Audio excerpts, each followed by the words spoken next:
All right, so listen, Blue and Damage aren't here today, and I'm riding solo. But of course, if I'm going to try to become an Emmy-nominated talk show host, I got to have a conversation with another Emmy-nominated talk show host. What's up, Tamar? What's up, Pumpkin? Listen, I posted today. I said, I'm talking to Tamar, and I just recently did a whole public thing where I said I'm getting off of Viacom. I left Viacom. I left reality TV. You and I have been having a lot of conversations about your experience with reality TV, and so when I posted today that I was going to be talking to you, everybody was asking me to ask you to come back to reality TV, but you told me you're not going to do that. Never. I'm never, ever, ever, never, ever doing another reality show about my life. Ever. But why, though? You're so entertaining, and the public has invested themselves in your life. We want to know everything you're doing, when you're going to the bathroom, how you're raising your kid, who you're dating. Absolutely. All that. Oh, absolutely not. I just feel like, I've invited people into my life for 10 years, right? And once you start like being in the reality world, it's really, really hard to stop people from being invested in your personal business, right? And all of that does for a person like me who's been on for so long is, ruin relationships and, and also, ruin who you really truly are, because you're never allowed to be that person because of, whatever the network that you're on has decided the character that you must play. But that's interesting that you say that, because I was thinking about this interview for the last, I don't know, however many months we've been trying to do this. And I was thinking, like, who is the real Tamar, right? Because I remember when your reality show with your family first came out, of course, I knew Toni Braxton because my gay ass has been singing Unbreak My Heart since the 90s. Yeah. And then we were introduced to you, and you quickly became the star of the show. Yeah. Who were you then, and are you the same person now? No, I wasn't. That was 10 years ago. So I've evolved, and when the show first started, I was not problematic. I was not an angry Black woman. I didn't have issues with other women and all of the tacky Black female stigmas that particular network has an issue with showing. You know what I'm saying? That's what they want to show is, ignorant Black women. And, I think that show turned into that when it wasn't supposed to be that. You know what I'm saying? Like, you didn't see the side of being educated. You didn't see the side of us, being entrepreneurs. You didn't see that. No one knew that I created Braxton Family Values until after everything had blown up. Do you understand what I'm saying? So it wasn't a priority for, us to be what the show was created to be. And that was, to be 5 African-American women who just happens to be sisters on all walks of life, but trying to figure out how to get to their dreams and hopes and aspirations. And you saw a little bit of that, during the first and second season. But after that, it turned into basically a show. So you were one of the first people to be vocal about how things were over at that network. And then since then, we've had Dame Dash come out and speak out about them. We've had other people on the network, reality stars, come out and say that the depiction of Black people was negative. And so I'm wondering, is it a pandemic over there at that network, or is it just everybody's trying to get out their contracts and coming up with the same story? Doesn't that sound crazy? If you remember, at first, when I first started speaking out about it, no one believed me. And, looking back at it, how could they? Because, the depiction of me was problematic, right? So for me to come out and say that these things were actually really going on, and this was my experience, no one wanted to believe it. And I don't even think it's really just that particular network. Can we actually sit here and name a positive Black reality television show? What's the name of it? Well, I've been very vocal. I've been very vocal about the fact that I feel like these networks that are ran by a bunch of white people create conversations and experiences for the culture that are really negative. It's not even really about the execs so much. It's the fact that we as a people participate in it. We still sign up to do it, because everybody wants a shot. Everybody wants to be famous. Everybody wants to, have a platform where they can make money. And I'm not knocking them, but we do have a responsibility to keep that narrative going. And I just feel like we will sign up to be on TV at any cost. You know what I'm saying? And then, as a people, we watch it. So when, a network sees a show that is generating numbers, which is generating income, lots of it, the people who show up are gaslit and tricked into thinking they're going to have this life that they never end up having, so we have to stop participating in it. That's the bottom line. Don't you think though that, networks like a Foxhole that has created, content with people of color that isn't combat television, don't you think that it can exist though, that we can open more doors or create more doors for people of color? No, I absolutely don't, because that's not reality television. And I'm being specific. I'm not talking about Black shows. No, there's been amazing Black shows. There's been A Different World. There's been 227. There's been your show. There's been the Claudia show. There's been the show with Mike and Donnie. Good shows have been on television where, Black people have been able to be educated and fun and innovative and inspiring, but not on reality TV. But you'll never see a Black Keeping Up with the Kardashians, because showing families in a positive light that has some drama sprinkled in it will never be the thing. Well, it sure happened to the Braxtons. We're not criminals. You know what I'm saying? We don't have 13,000 baby daddies running around. You know what I'm saying? But somehow it turned into the combative Black family when, we were nothing like that. All right. So when did you start seeing the evolution change? Was it around season 3?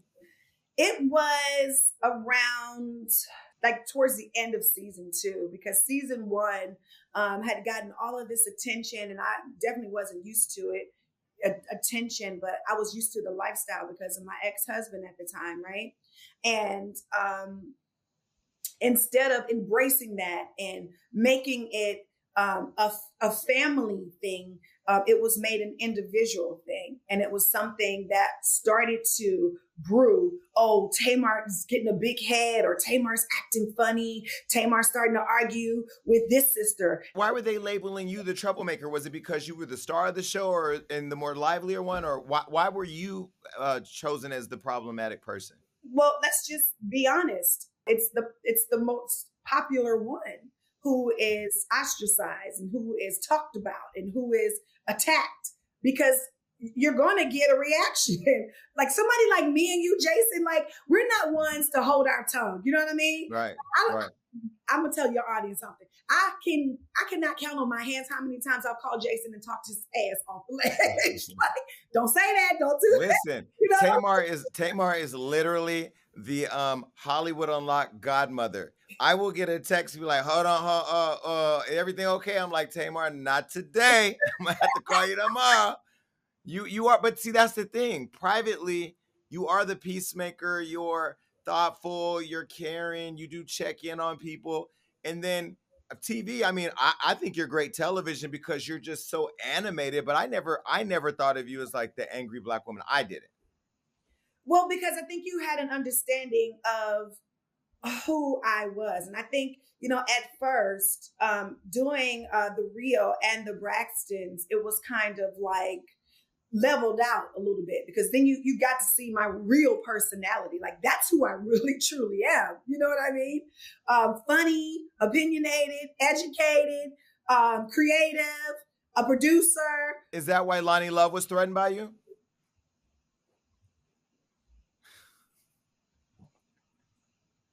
Because I don't think she liked you. I mean, if you ever run into the bully on the schoolyard, because I saw the Breakfast Club interview where all the girls were kind of sitting around her, like Latavia, Latoya, and Kelly.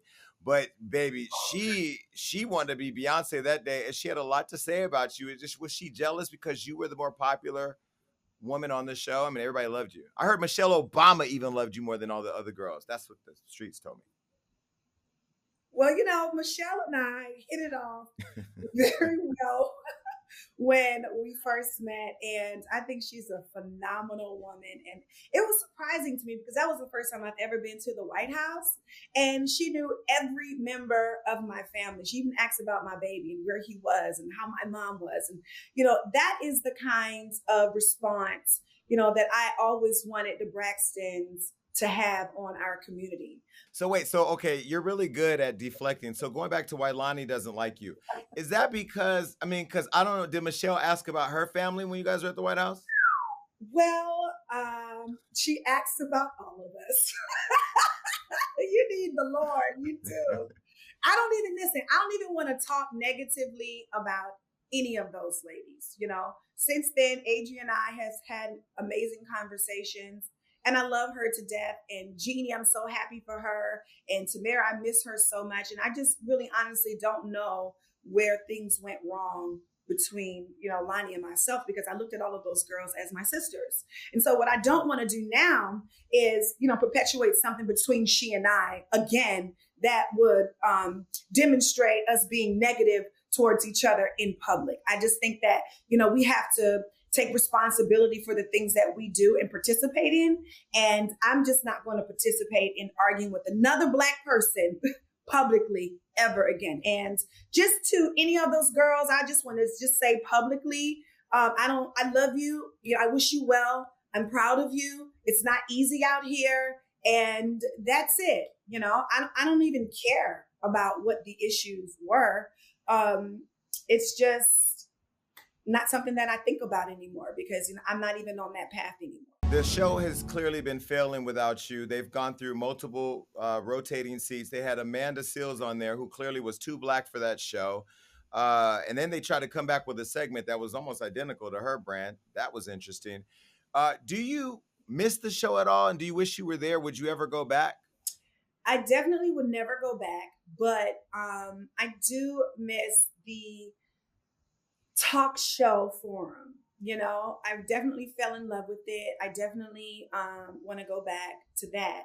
But I just think that at the time I didn't understand it, but I think that my time there was up, and I feel like I was being set up for what is happening in my life now, which is a total transformation and a different outlook on life and a different, view of myself. Because I feel like if I would have stayed there, then I wouldn't have had the growth that I've had, the individual growth that I have now that was definitely necessary.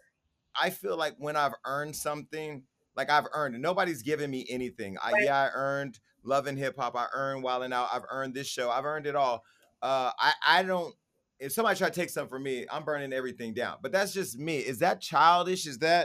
What is that? Is that me just not, what am I missing? Maturity? What is it? Because if I build some shit and it don't work for me, it gotta all burn the fuck down. But that's me.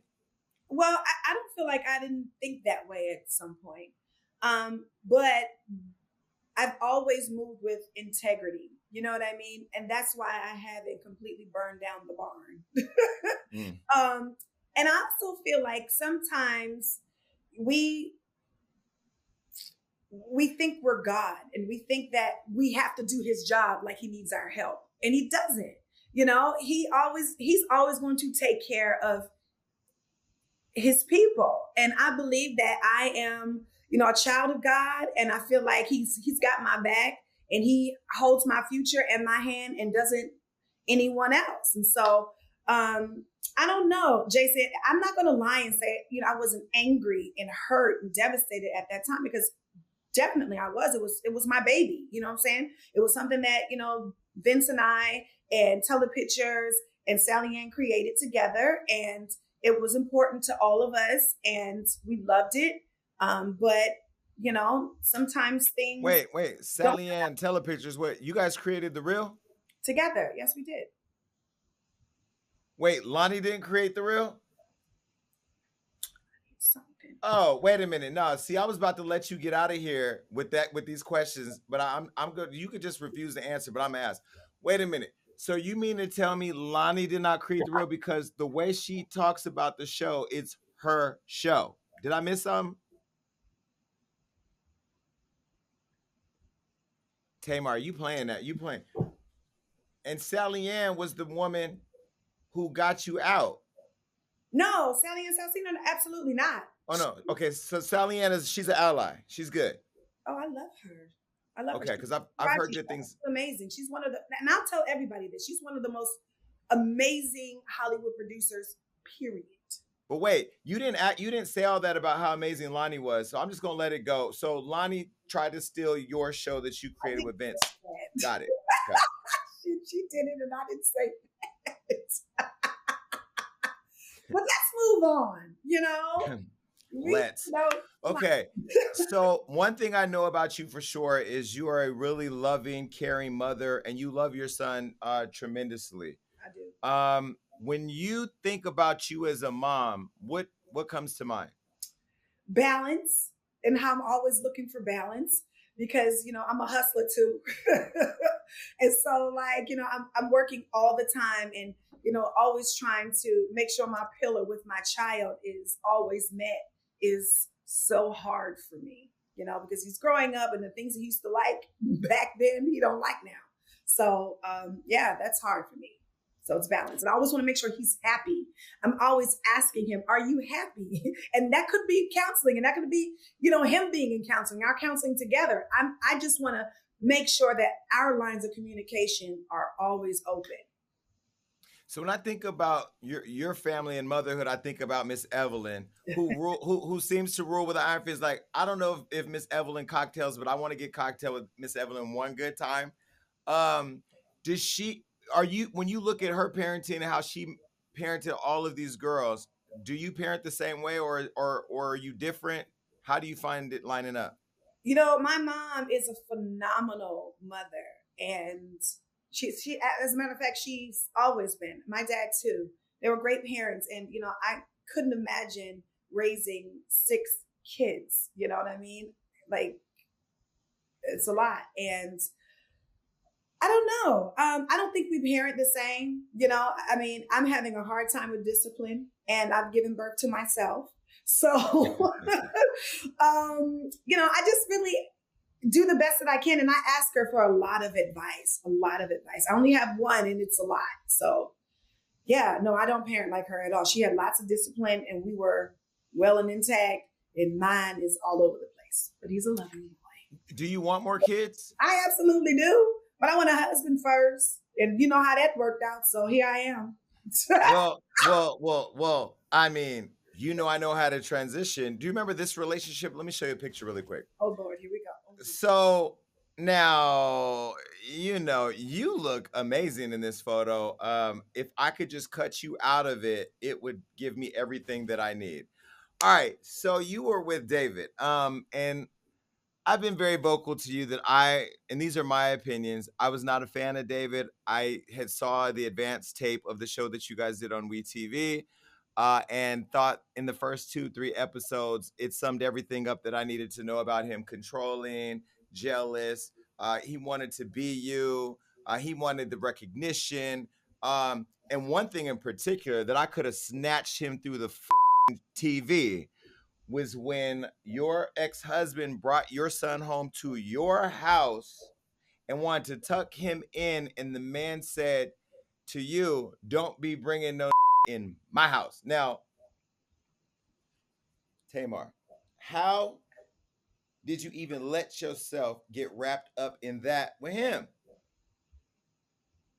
You know what? I can't stand you. But this is what I will say. This is what I've always said. You know, I'm a real honest person. And I would be less than a real woman to sit here and say all of those things about him were true. It's not true and it's not fair. And I've said that, you know, and that's what I mean about the depiction of reality television and Black people. So why is it when a man cares for his woman, concerned about his woman, asks about people that are in her life, protects his woman, why is he called controlling?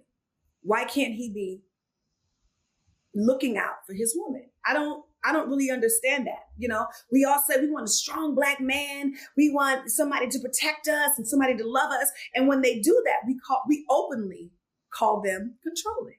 So what is it that we want here? You know what I mean? I didn't have a bedtime. He wasn't mean or nasty or rude to me. He was amazing to my child. You know, we had a pretty decent relationship.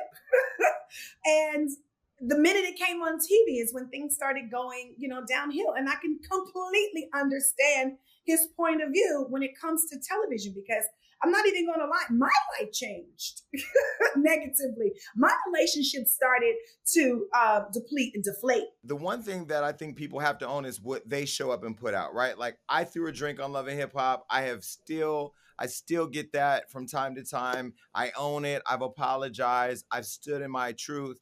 And the things that we saw on the show, we saw, right? So are you saying then what we saw was... What we saw on the show was definitely not accurate. And I'm just going to be 1,000. I remember when I saw the show for the first time, it was ridiculous. And I was furious. I'm like, what is this? This is not what we discussed. It's almost like, you ever seen that movie Bowfinger? No. Okay, so the movie Bowfinger had Eddie Murphy in it and Steve Martin in it. And it was Steve Martin directing this film. And they got all of these stars in the movie, right? But the stars didn't know that they were shooting a movie. So, so I just feel like it's a Bowfinger situation. I'm shooting one show and I have no idea it's a whole nother show that's being shot. Do you understand what I'm saying? So things would be asked and people would pop up over to my home and ask me questions out the blue that had nothing to do with what I did that day. But I love the show. I told you when I watched the show. I hated it. And, I find it to be very disrespectful, disregarding. And, when you're in a situation, I'm getting upset about it because it's like this. That show was supposed to be another opportunity to show a Black woman when she's, I'm not going to say down, but not having gotten life all the way figured out, how she picked herself back up again, how she re-navigated her life being a single mom, how she figured out the dating world after being divorced, and what she was going to do with her career, and then her successes, buying her first home by herself, celebrating her wins with her friends, having amazing people around you, and just, creating the life that you actually wanted to have for yourself, that you actually built. And that is what you don't think you got any of that in that show? No, I do not. No, I don't. That show was definitely supposed to be about me putting together my one-woman show and putting it on the road. And it was all a lot. So the scene where you guys were sitting at the table, I don't know if you were in a restaurant or whatever, and he was explaining to you about him, is Vince coming to your house? Do you feel like that was just a moment taken out of context, or do you feel like that was completely? Absolutely. The reason why Vince wasn't a part of the show is because people wasn't going to be able to help themselves in creating an issue between my ex and my ex-husband. Do you understand what I'm saying? We didn't have those kind of problems. You know what I mean? They didn't argue and fight and have issues with one another. I mean, just like any other man, they don't want another man walking through their house. It doesn't matter how many children they got together. That's just who he is as an individual. Now let's flip the script, okay?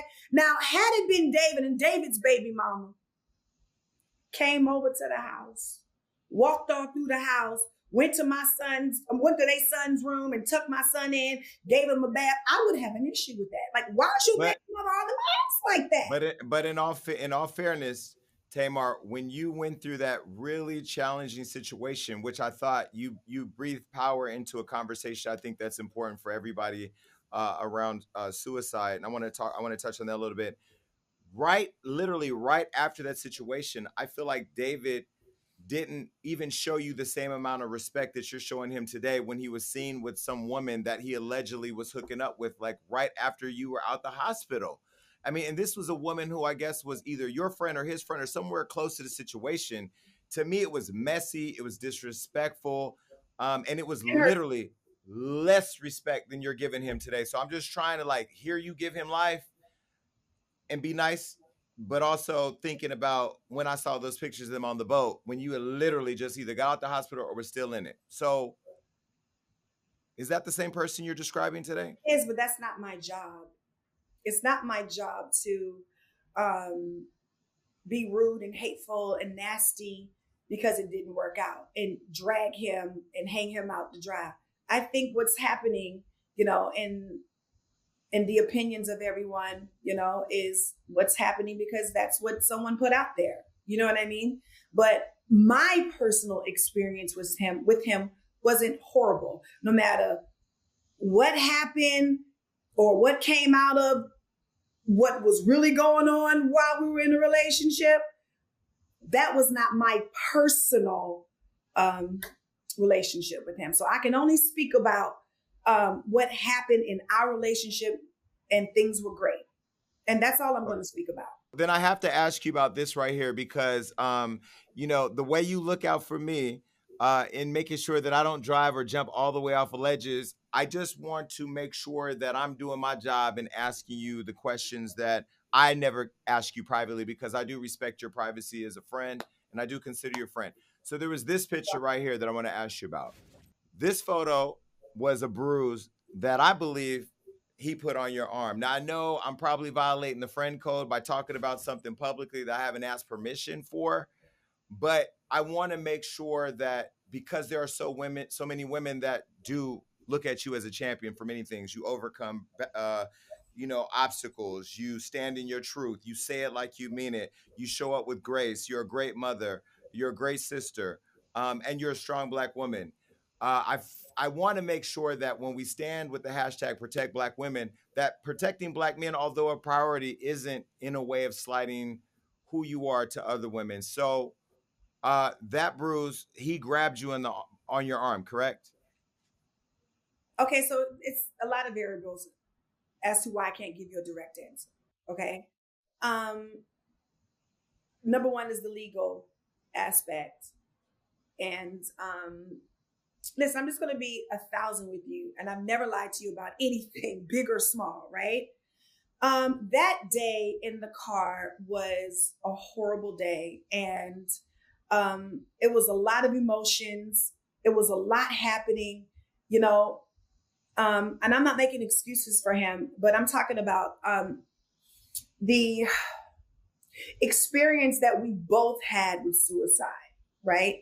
And how hard that was for both of us, and how difficult in that moment it was for the both of us to figure out what had just transpired in our relationship, in our friendship, in our family. And it was very, very hard. It was probably the worst argument I've ever been in my life. And I'm pretty sure that I can speak for him in that aspect. But I'm going to tell you that David and I was not in an emotionally nor physically abusive relationship. But I am going to say that that was the worst argument we've ever had in our lives. And so the legal aspect is why you can't really get into the details of it. But do you think that, did you see that type of situation would escalate to the point to where you would end up with a bruise on your arm? I'm just going to be honest. The biggest bruise that I got from that car ride, I still have. And I still have it because it's not exterior, and I'm just going to be comfortable and say the only bruise, is the one that lives within. It was a hard time. And I really wish that I had the tools to have a different conversation with him, because at the end of the day, we were really good friends. And, what we experienced was something that was magical. And that's not the case anymore. And I'm not saying that's what I want it to be. Things happen for a reason. A lot of things has been said. A lot of things have been done. But at the end of the day, I wish him the best in any endeavors that he has. So I want to go back to this attempt. When I heard this come out about you and I heard the 911 call, many things ran through my head. One, the first thing I thought about was Logan. How hard was the decision to try to commit suicide knowing Logan would still be here? Here you go. Well, it was, that decision was made because of, my son.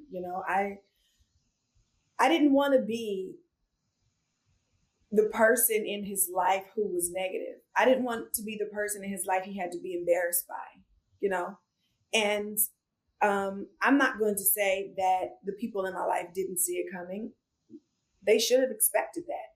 I said, this is how I felt. If I continued doing this, show, if I continued, down this path, this is how I was feeling. I was in counseling. I was very vocal about how I felt. I felt useless. I felt I didn't own myself. I felt like a puppet. I felt caged, and I felt like I was sinking. And I wrote my bosses and the powers that be and told everybody in the cast this is how I was feeling, and it was they didn't have any regard. They didn't care. Did they ignore you? Did they ignore you? Absolutely, they did. They wrote back finally 2 days before it happened and said I was being dramatic. That was their response? Mm-hmm. Mm-hmm. Wow. Yeah. I was being dramatic and basically report to work, or we're going to send you a breach letter. You're not going to be able to work anywhere. And I got the breach letter the day before. So. Really? Yeah. So, okay. So when it happened, I'm going to skip past the phone call and go to your family spoke out. One of your sisters or a couple of your sisters spoke out. David was speaking out. I mean, I felt like everybody but Tamar was talking when it was Tamar who was giving the cry for help. And that really hit me. Like, I didn't understand why so many people were talking on your behalf. When you came out of it and saw everybody talking on your behalf, were you angry? Were you happy that people finally cared? How did you feel? I was confused. Once again, I know it sounds like I'm a David cheerleader, but it's just the truth. And what was happening at the time, he was by himself. Period. Mm. So I can't throw away the goodness of a person and a horrible car ride with a terrible argument. I can't do that. And, everyone who's asking me to do that, like, go somewhere, go to hell with that. You know what I'm saying? Because I just won't do that. I just have to remember, when I was really, really going through it, who was there for me. You know what I'm saying? And who was really down and really showed up. And he did that. He really, truly, honestly did that. I don't know who this person is now, but at that time, he was there for me. He was there for me, and that's all I can say about that. Was he there for you at the time more than your family was? Well, my family and I were estranged at that time. Because of the show. Because of the show, and I just couldn't understand for the life of me, why this was continuing. I'm telling you that this was destroying me, and this was continuing. Mm-hmm. Yeah, of course, you would be upset about that, correct? I mean, it's like, what do you know what I mean? But I have to understand then too, it's their jobs. I get it. Everybody got to figure out how to pay their bills. But if we were getting paid the money that we were supposed to be getting paid, and what we were owed and due, then probably that wouldn't have been the outcome. So you got to look at the entire picture. You have to really understand that we have been the longest running family reality television, Black reality television show in history, and didn't get paid for it. We got paid pennies, and we were also the lowest paid reality stars. Help make it sense. It doesn't make sense. So when you feel like you have to chase your check, and you've done all of this work, and you've had all of your success, you have to look at the whole picture. You can't just say, oh, they didn't have my back. Well, their hands was tied too. You get what I mean? No, definitely. And especially when you look at the Braxtons in contrast to the Kardashians, right? And their deals, what their deals look like, how they're able to have final cut approval, which means they get to say what your images look like on television versus when you don't have that control, how they can bring their brands in and keep in control of all that money. We're not allowed. Where you guys weren't allowed to do that? Wow. I remember putting out Love and War and having to pay for ad space. On the network? The show that I created. It was That $50,000. okay, so back to the phone call. When the 911 call was made and you heard the 911 call back, what were your thoughts? It was very difficult to hear, right? Because you have to understand this is somebody talking about you while looking at you. Do you understand what I'm saying? Mm-hmm, And I was really actually putting myself in his shoes and thinking about the dynamic of our relationship and where our relationship was at that time. Was very strained, and it was strained because of the show. It was, a lot of it was about the show, and how terrible. I just felt terrible. I felt terrible because I felt like I ruined his life with this reality shenanigans and my toxic bull that came along with it. And it was nothing that I could do. I didn't even own myself. So I couldn't protect him. You know, I wanted to protect him, and I couldn't protect him. And he was worried about his business. He was worried about his life being changed, you know, in a negative way. And I knew that it was getting ready to change in a negative way. But here he is looking at his fiance on the floor of our home, who was basically almost dead, you know? And I can't judge anyone on how they respond to that. Only that person can explain that. And, you know, when I asked him what was going through your mind, you know, he was scared. He was scared and he blamed himself. And he, at that time, I felt like he did a good job at protecting me. You know, he felt like he was helpless. And I felt like that tape exemplified that. Now, it sounded weird to everybody else, and I got it, and I get it. But you also have to know who that person is. You know, he's a talker, and sometimes he talks out loud. And I just, that's what I heard. So recently you posted this on your Instagram story. It says, for a long time, I thought it was everyone else. The problem was me. Hashtag standard construction. Who was that message for? Was it for everybody? The network? For your David? Who? No, I haven't sent any subliminals to David at all. Because I just felt like the best thing that I can do right now is let him live his life and find happiness and be happy. And that's what I want for him. So no. But what that did mean to me was I didn't realize that I was living such a toxic life. And even when what was toxic about it, though? My job was toxic, which was at the top of the tier, which in turn my family was, because I worked with them. And the dynamic of our family was changed forever and different. And I wasn't close with my sisters anymore. I'm arguing and fighting over everything. And that started off at work. I was arguing and fighting and unhappy with that. Then it trickled down to my family. Then it trickled down to my relationship. And then it trickled down to my friendships. Then it trickled down to even the relationship with my kid. Now, the relationship with me and my kid is different now, but the relationship then was very surfaced.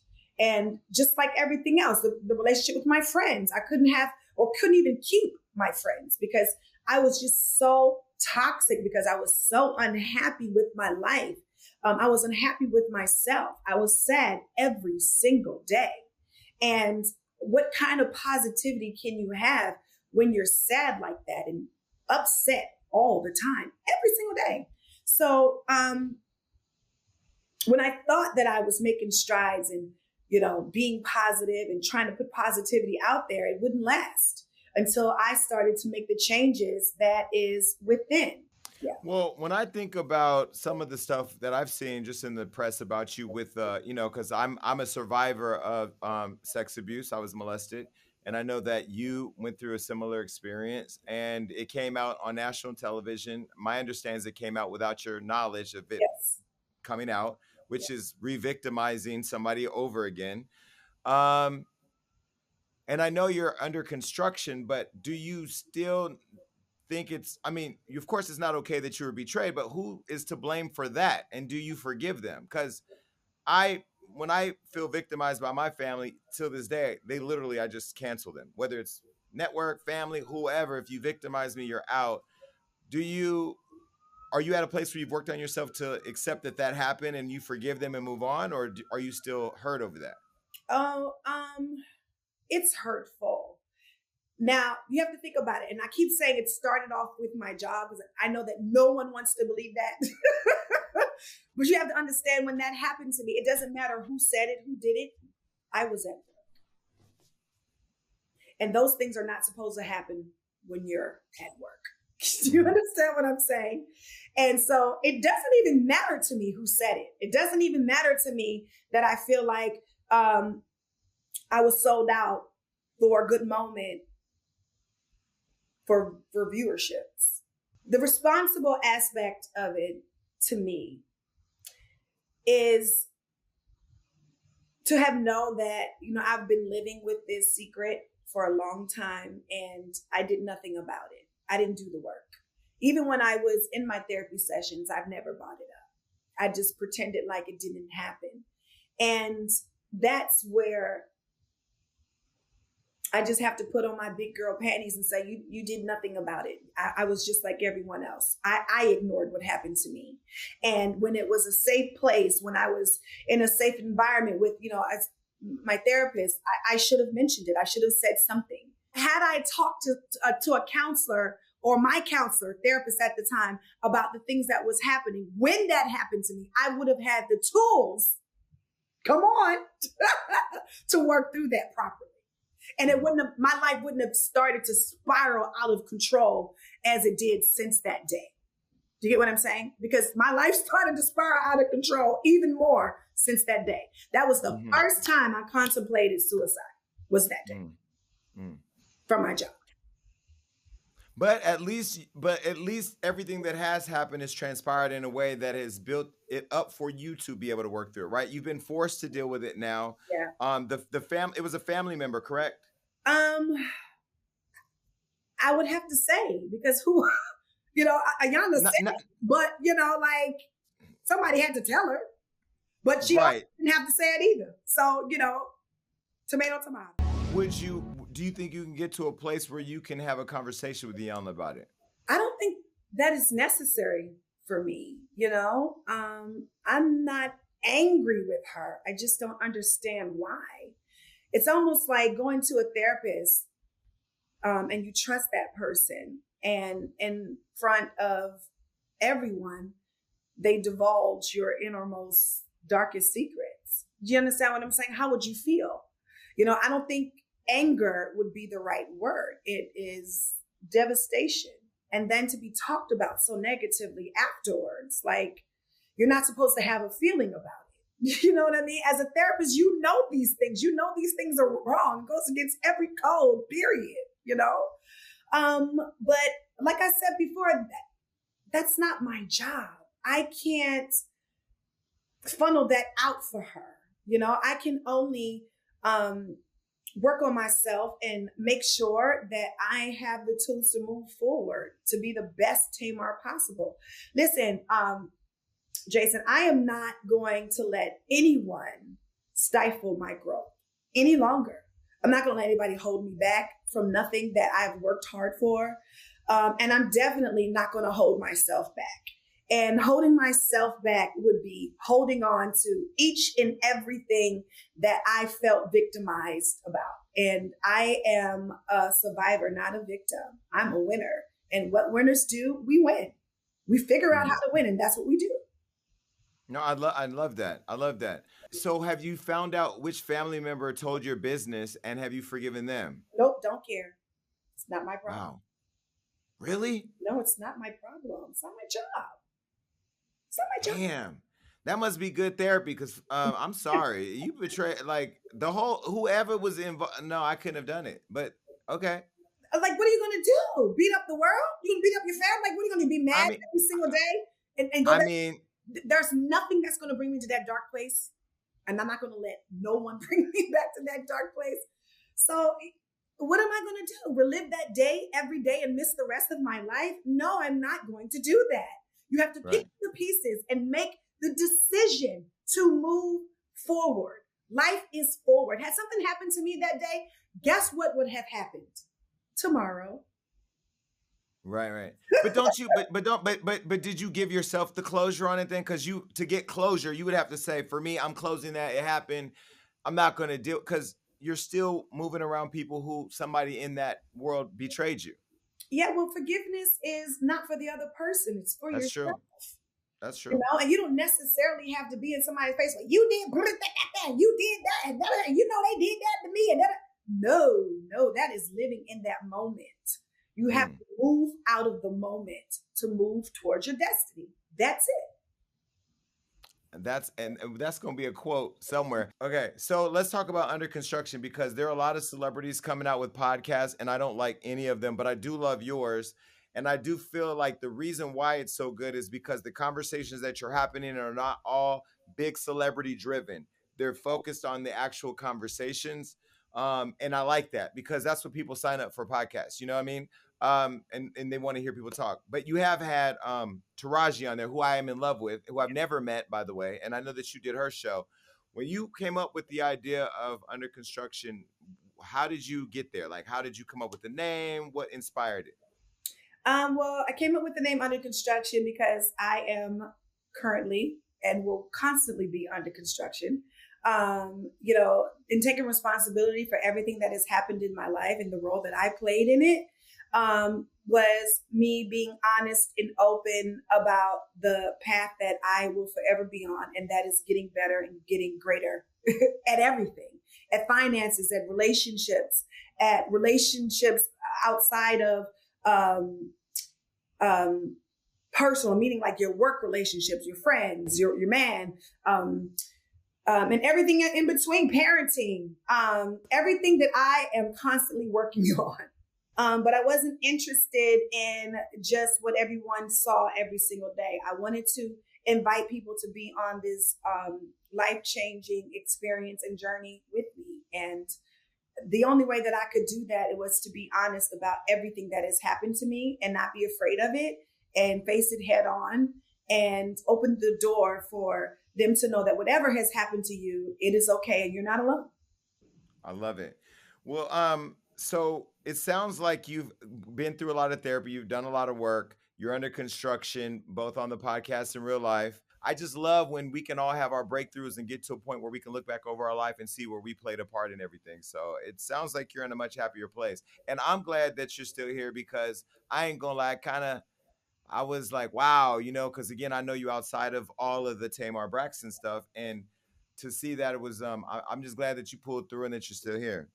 Thank you, Pumpkin. I'm glad, to have good people in my life, and people that I trust and love like yourself. You're an amazing human being. I remember the first time we talked was on an interview, and I didn't hear your voice, I heard your spirit. And I'm like, oh, this is a great person. This is a great guy.